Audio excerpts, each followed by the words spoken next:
nó tên ra cao.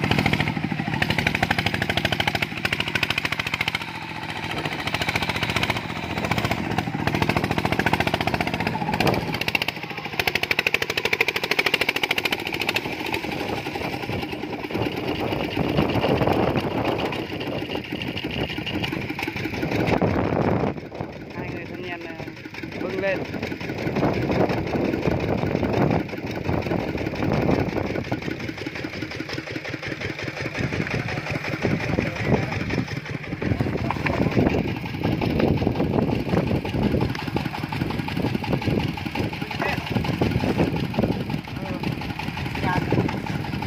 Cô tay ơi.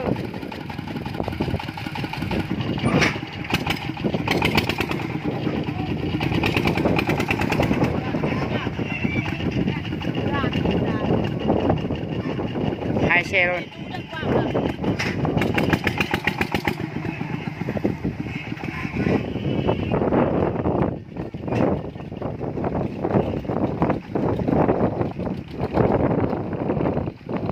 Đó là nhà siêu đu 81.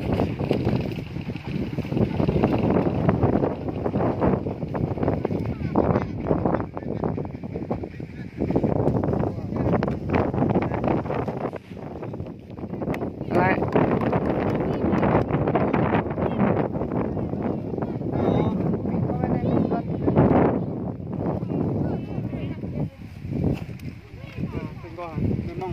Phải mong à. Ba khúc đất này nó ba gia này gia.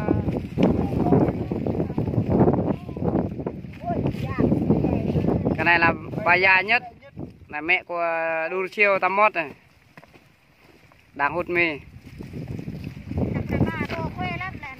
Bà này siêng và khỏe, mọi người đã xem nhiều lần rồi.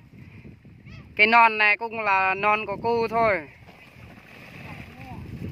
Bà già chăn bò nha.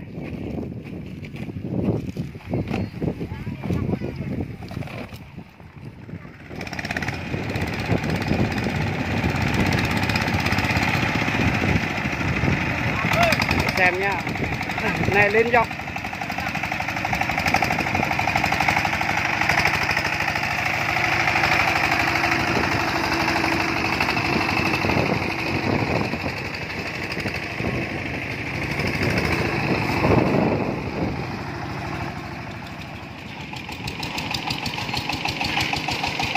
Đã đến đường rồi, đã sắp tay rồi.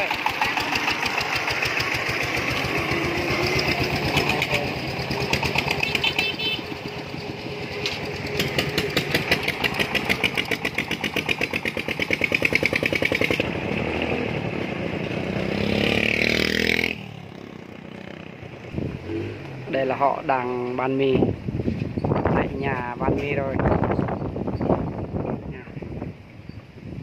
Cái này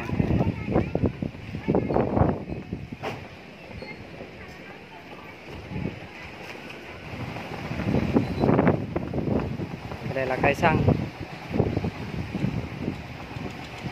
Xem ơi, đó xe mình đang lên rồi, hai xe luôn, người xem nhá.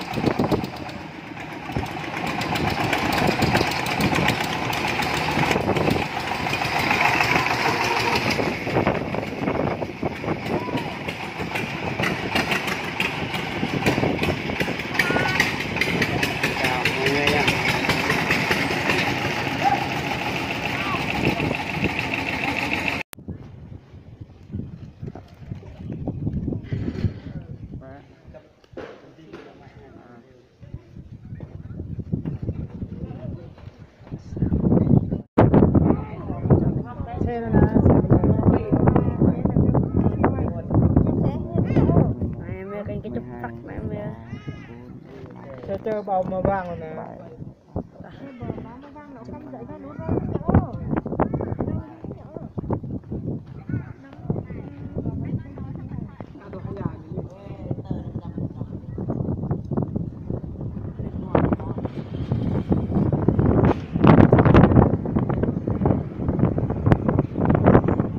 Nhà một rêu ra bên chết na.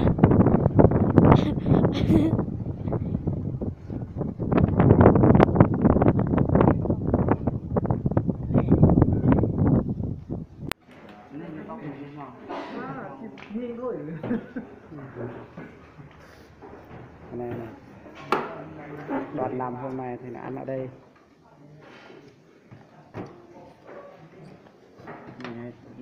Chúc cả nhà ăn ngon miệng nhé. Tương nó nhiều quá. Nhà hàng ngon đây. Sau thời gian làm việc của anh em nha các bạn nha. Trời đã chiều lắm rồi. Bây giờ anh em mà tranh thủ sáng quán bún phở ăn. Các bạn hãy theo dõi kênh tiếp theo và bấm đăng ký, like, subscribe để theo dõi tiếp theo video tiếp theo nha các bạn nha. Mà anh em Chúc mọi người ngon miệng ạ.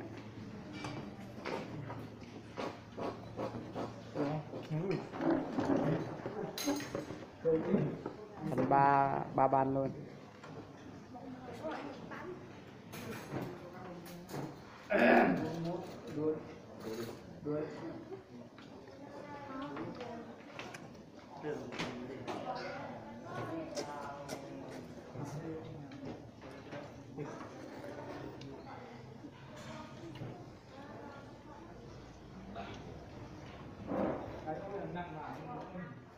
Ăn phê lắm.